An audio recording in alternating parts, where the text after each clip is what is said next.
for being here. You know, Infirmary Health has been the lead in so many different ways in the healthcare business, and COVID is nothing different. We want to take this opportunity to update you on where we're at as an organization and give you the opportunity to ask some questions. But before we do any of that, we personally would like Taylor Morgan to come up here and give a prayer.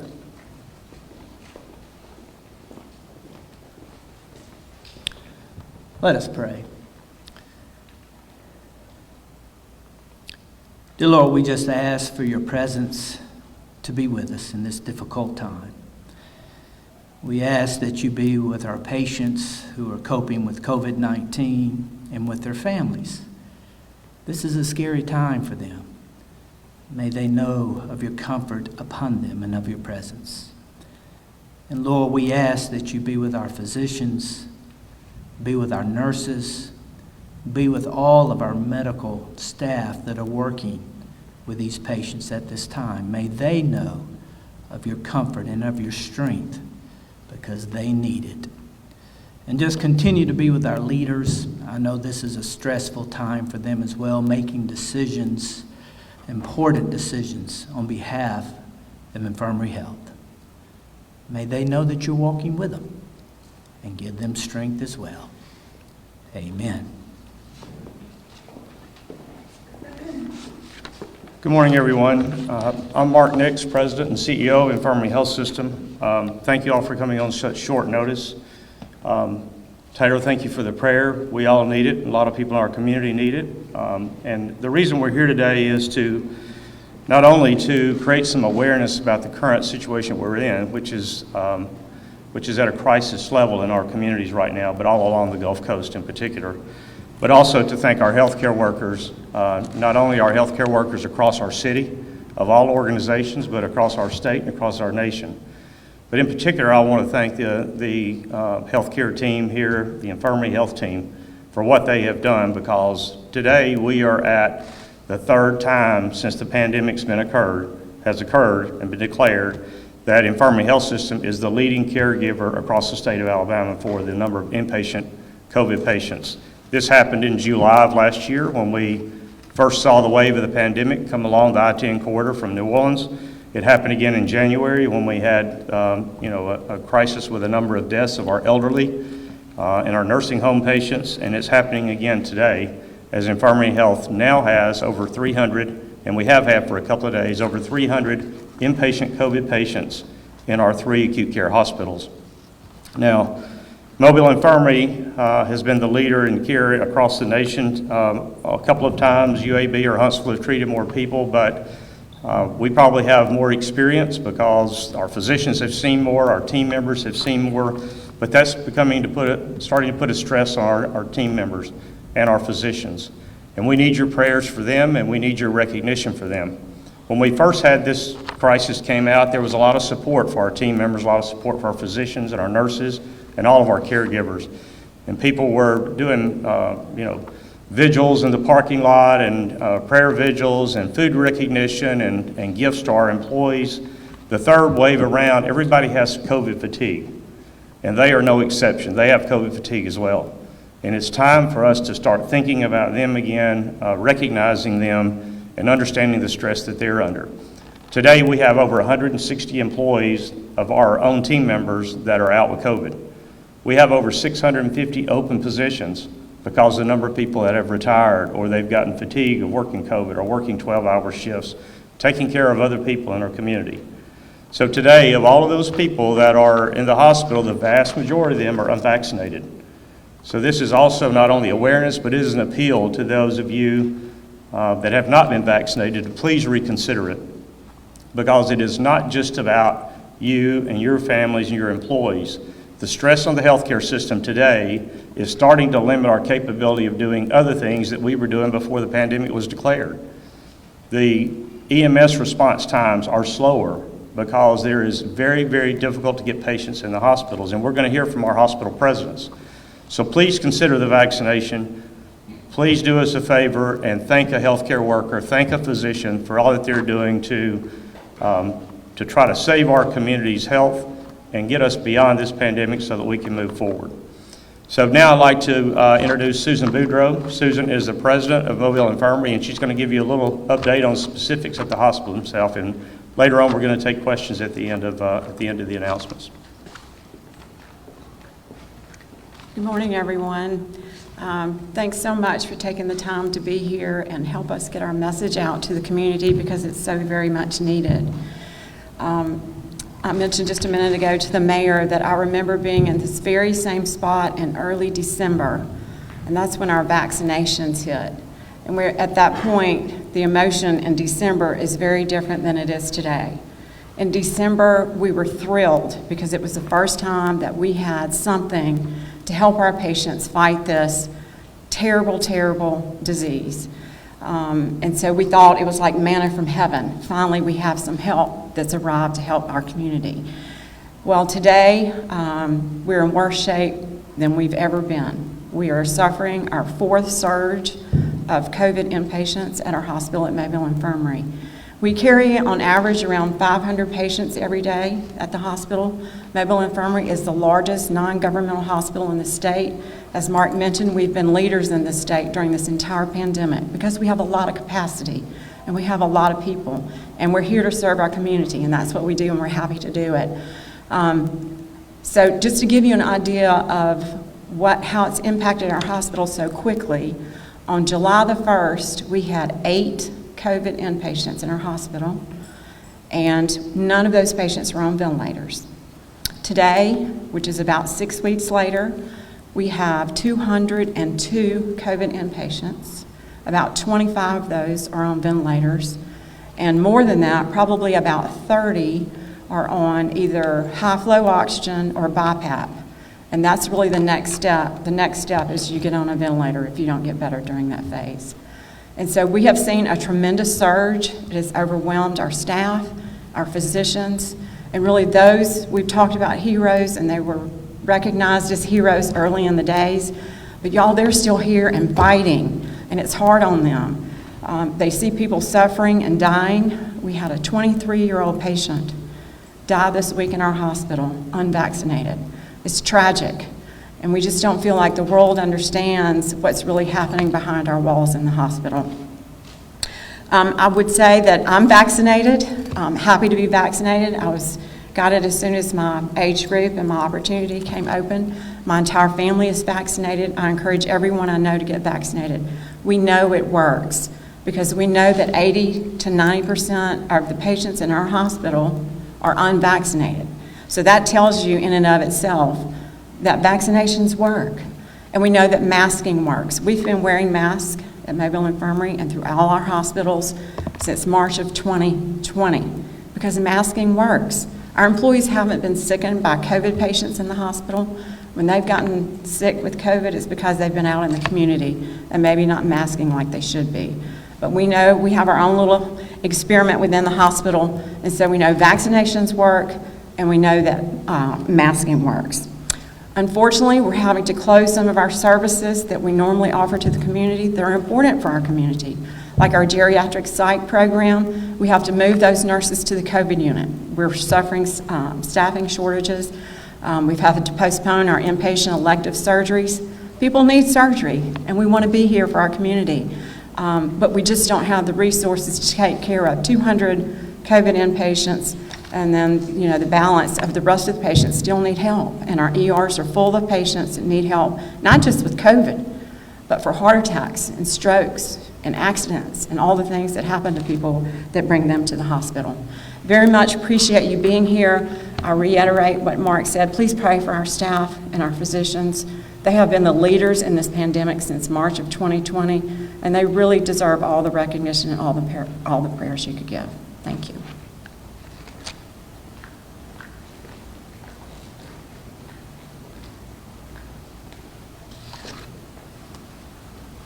Good morning. My name is Ben Hansert, and I'm the president for North Baldwin Infirmary.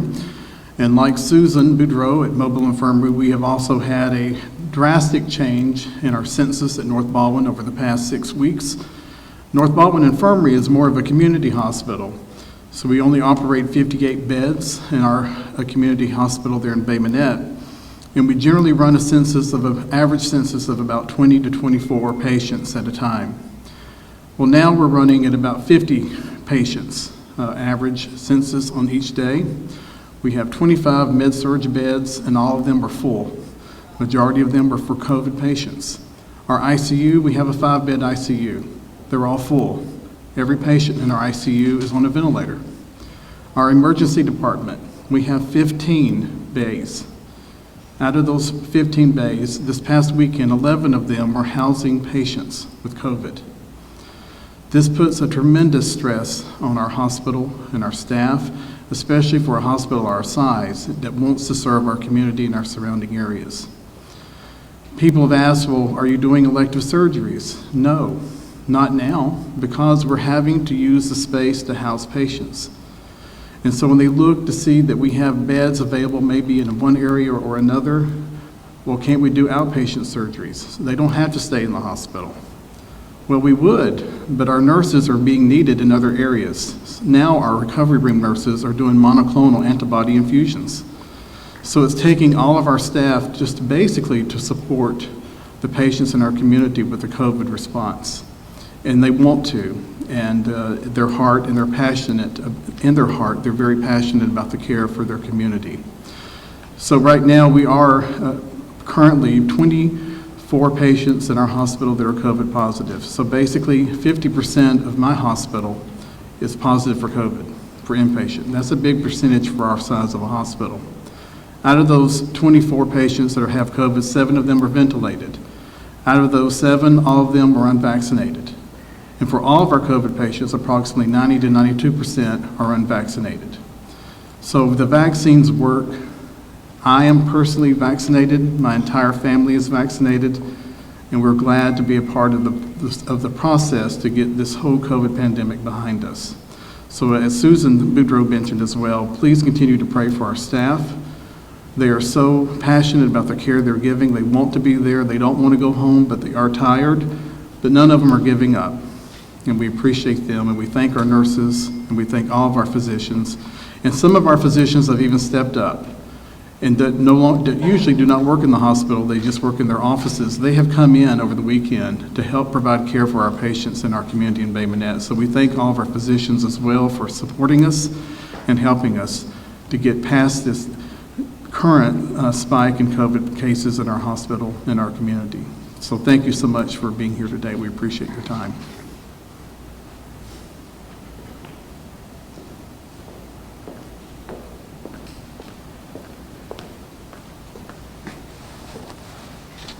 Good morning, everyone. Thank you for being here this morning. I want to start with just to reiterate what Mr. Nick said, and Susan and Ben. I think this part of this morning is really about our staff and our leadership and our physicians and what they're doing every day. When you walk the floors and you see the pain in their face and the anguish and the compassion they have for these patients, it's very, very touching, and they are giving it all every day. But the community needs to realize the significance of the pandemic we're in right now and the surge we're in right now. I will tell you, in January, I thought we could never exceed what we did last January. We went through that surge. We're running now about 70% above that. We are at 90 patients at Thomas Hospital this morning. We have a 164-bed hospital for med-surg, and we've got 90 COVID patients in there right now. 20 of those have been in the ER, rotating through the ER, trying to get beds for a week. I mean, we've kept 20 to 25 patients in our emergency department trying to manage, a number of those on vents, a number of those ICU. We have 14 patients on ventilators this morning. 98% of those are unvaccinated. 92% of our inpatients are unvaccinated. We have suspended elective cases at the hospital. So if you have an elective orthopedic case or a case you've been waiting for, those have been suspended. So our staff can rally together to support each other and care for these patients. And once again, our ERs are full. So if you're trying to provide access of care for anything outside COVID, it gets to be very, very challenging for our staff. So the message today is get vaccinated, protect yourself, protect your family. I'm vaccinated, my family's vaccinated. Took me a while to get my kids there, but they got there. I'm very proud of them for doing that. And it's about community responsibility, protecting ourselves and protecting each other. And let's continue to do that. And once again, thank you all for being here. And I want to recognize our staff, our team, and caregivers across this area deserve the recognition. So thank you all.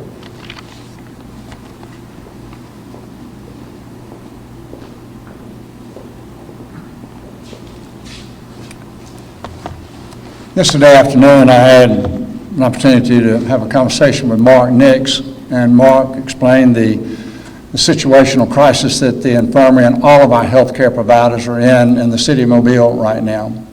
So having understood where they are with the patient load, Mark was asking, he said, Mayor, what do you think that we can do as a community to make sure that all of our healthcare providers feel appreciated? So in a period of about 16 hours of thinking about that, I know there's a lot that can be done. And this morning in the staff meeting, we were kicking around things that we need to do as a community to make sure that we do the things that we can do. I want to regress just for a minute and say this, as citizens, we just expect if something's wrong with us, we're going to go to the doctor and be taken care of, or we're going to go to the hospital and be admitted, and there will be a physician or a nurse or somebody there to take care of you. And what you've heard today is that's not going to happen the way it's happened in the past. And unless we do something differently, it's going to just get worse. And so you have seen political leaders, you've seen sports figures, you've seen heroes and other endeavors tell people to please wear a mask, to get vaccinated. Well, we're in a pandemic crisis, but we're also in a crisis now with our healthcare workers, is the way I heard what these ladies and gentlemen have told us. So if you recall in the parking lot, the prayer vigils, the candlelight services, the things. Well, just in a matter of a few minutes of staff meeting this morning, what we realize is that we too, in city government, we have people that go underappreciated, and sometimes it's our policemen. But you know what happens when a policeman walks in a restaurant? There's somebody almost invariably that will buy their meal or go up and tell them thank you for their service. And I would challenge Mobilians, if you see somebody in scrubs or a white coat, or that you know that they are a healthcare provider and involved in that system, please go tell them thank you. Buy their meal, And if they're a personal friend, have you thought about because of the stress on and because of the hours they're working, that maybe something as simple as cutting their grass, and that may sound corny to you, but it's not, because when you don't feel like you're appreciated, anything that somebody does for you is appreciated. Run the carpool for them. These are just a couple of the ideas that we had. I know that from the mayor's position that we're going to call for a day of prayer for all of our healthcare workers and for our community. That'll be forthcoming. But it's not just a day of prayer. I would suggest that we continue until we know that we have turned the curve on this, that we continue to pray for those who have to make a personal decision about wearing a mask, about getting vaccinated, but also for the healthcare providers. Because God's still in the business of answering prayers. So I would just say in conclusion, this is extremely stressful time for those who we're counting on to take care of us. And so please take this to heart. Wear your mask. And I know that one of the media is getting ready to ask me, well, Mayor, why don't you just make everybody wear a mask? Well, I cannot make everybody wear a mask, okay? I cannot do that. It's a personal decision whether you're going to do that. And I can tell everybody coming into one of the city-owned buildings that they have to wear a mask, and we're doing that, okay? So we're going to do the things, and we're going to continue to, to get the message out. But when it comes to vaccines, in the past, all we need to do was wash our hands and social distance and wear a mask. And today we know that that's less important probably than getting the vaccine. And so for those who have had a loved one in the hospital that did not think they were going to get it and that were not vaccinated, we hope that you will help spread this word. And so I'm grateful that Mark reached out to me. Actually, we were following up this morning on another phone call, and he said, Mayor, we're going to have a 10 o'clock press conference this morning and tell everybody really where we are. And I actually said, Mark, I think I have some things I'd like to say to the community about supporting y'all. And again, I'm here at the infirmary, but it is all of our healthcare providers in every part of this community. So this I know is that when Mobilians understand that there's a crisis, a hurricane, and the aftermath of a hurricane, Mobilians will unite. And that's where we are right now today. We're in a healthcare crisis, and we need your help, and we need you to unite. So I encourage you to do that, and I thank you very much. Appreciate it.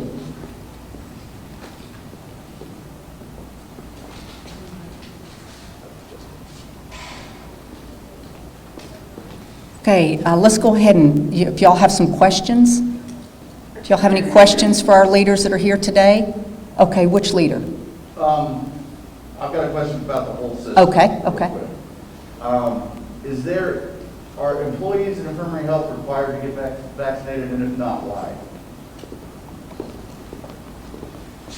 Thank you. Let me respond to that. No, they are not required to do that now. We actually had an incentive-based program. We rewarded all of our employees that made the decision to help us and help keep everyone at work by giving a $100 incentive for everybody that was vaccinated. We gave out over $550,000 in the just last week to those people that that came in and validated they give the vaccine. We will be reconsidering that. We're at about, I think the Alabama state average is somewhere around 37-38% vaccinated. We're over 65% vaccinated here among our employees.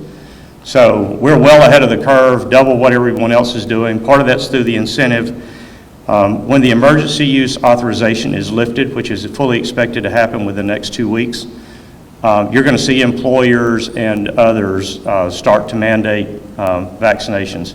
Some of that's already been announced by some healthcare workers, and we'll be considering that. Our plea is that with the number of people that are out and the number of employees realizing how stressful it is that we have 160 team members out, that they will make that decision for themselves and help us get our numbers up to where we can be another leader in the community in a different way.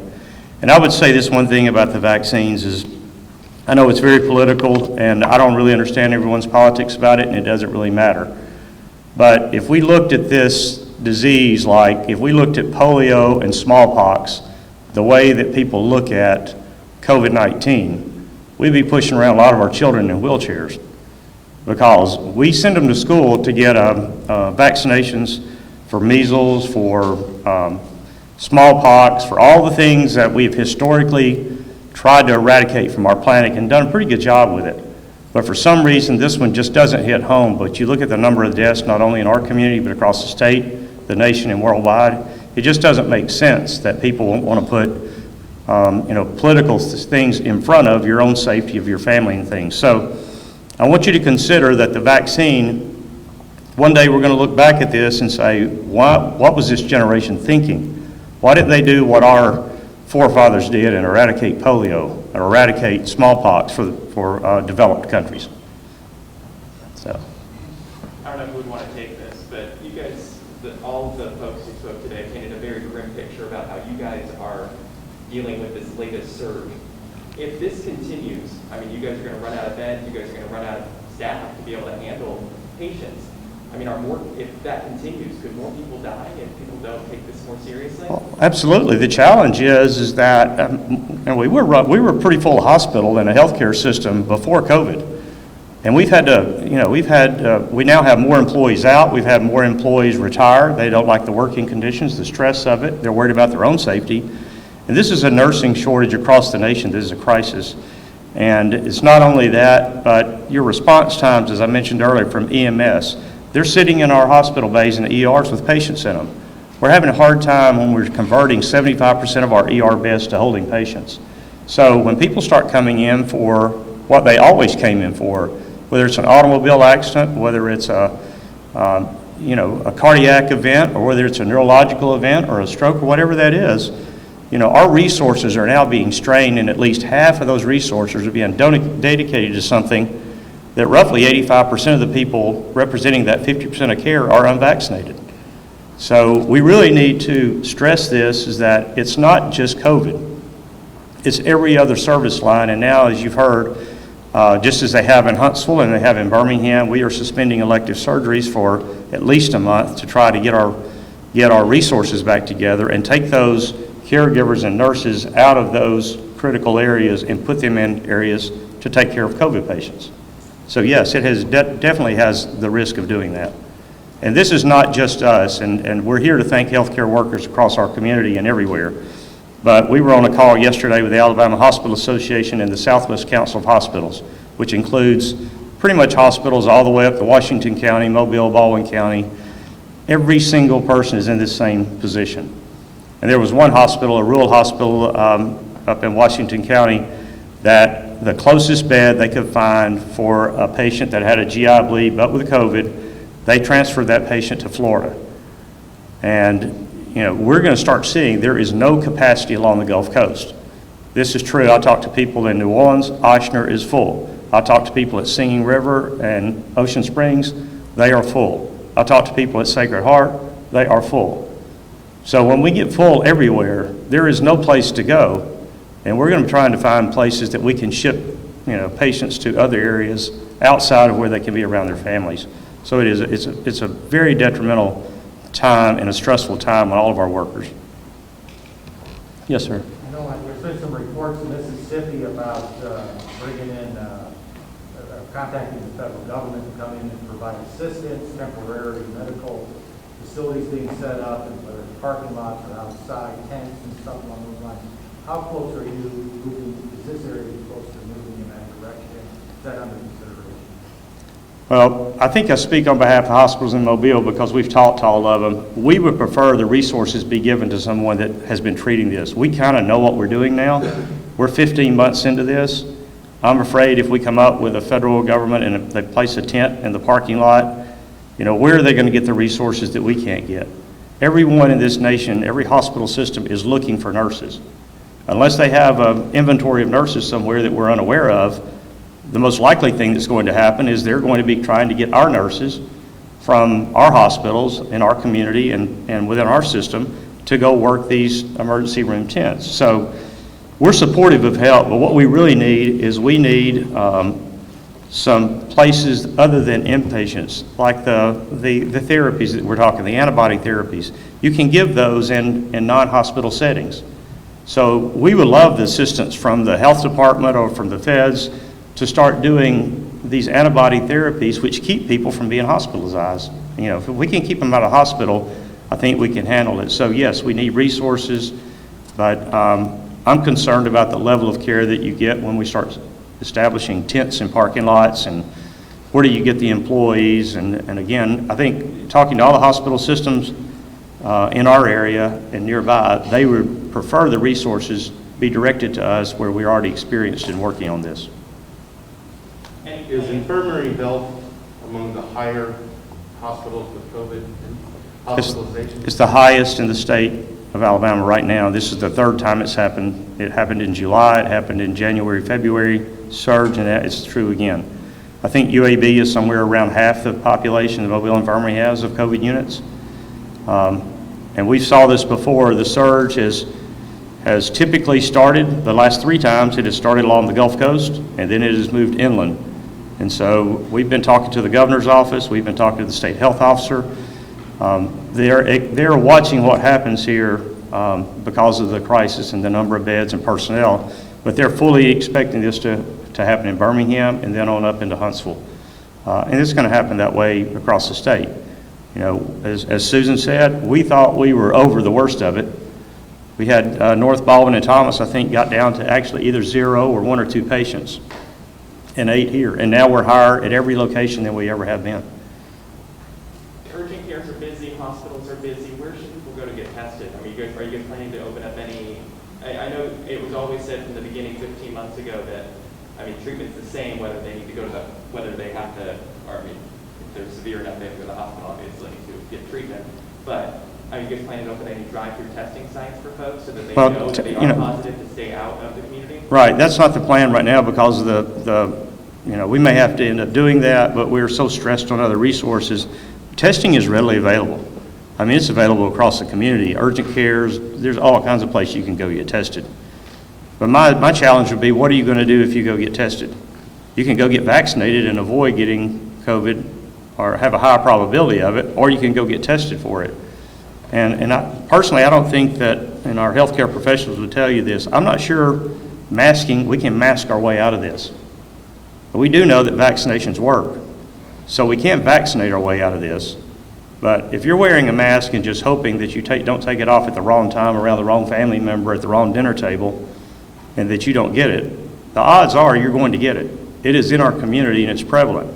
And it's running about 40% of the people that are getting tested have COVID. So if you talk to 4 people or 10 people, 4 of those 10 people you're talking to in a conversation have COVID, whether they know it or not. And there's still some asymptomatic cases out there. So testing is not the answer, and we've been down that road and everything. Masking is a great answer for a little bit of time, but vaccination is the ultimate answer for us to get beyond this. I want to ask about the employees. When Yes. they go into quarantine, do they have to use personal time? No, well, we have a variety of things on that. No, we are actually allowing them, they have some earned time off that they have themselves.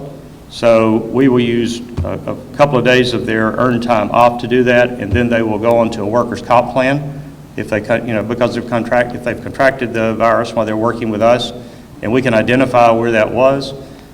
We have a little bit of different situation that we have to deal with if they haven't been working here and they go off on a family reunion somewhere and they come back and they come into their system, then we have to look at that at a case-by-case basis. Where did they contract the disease? Was it through working with us, or was it personal choice, personal decision? I asked because somebody said that majority of the employees contracted the virus outside the community, in the community. I think that's true in most places because we're mandated masks. So I think that's probably true that most everybody did, and most everybody does, because if you come in a city building or you come into any hospital in this town, you're going to have a mask on. Piggyback off what he said, we got at least one caller, but I think maybe 2, claiming that Mobile Infirmary has COVID positive staff working. Is that true? I mean, is that something that That is not true. That would not be true. No. As soon as anyone finds out that we test someone, we send them home with a quarantine. Okay, y'all. Okay? Thank you all very much. We appreciate the attention to it. And please thank our healthcare workers when you see them. And thank the mayor for coming out and taking his time this morning as well. We appreciate your coverage. Thank y'all so much. Thank you.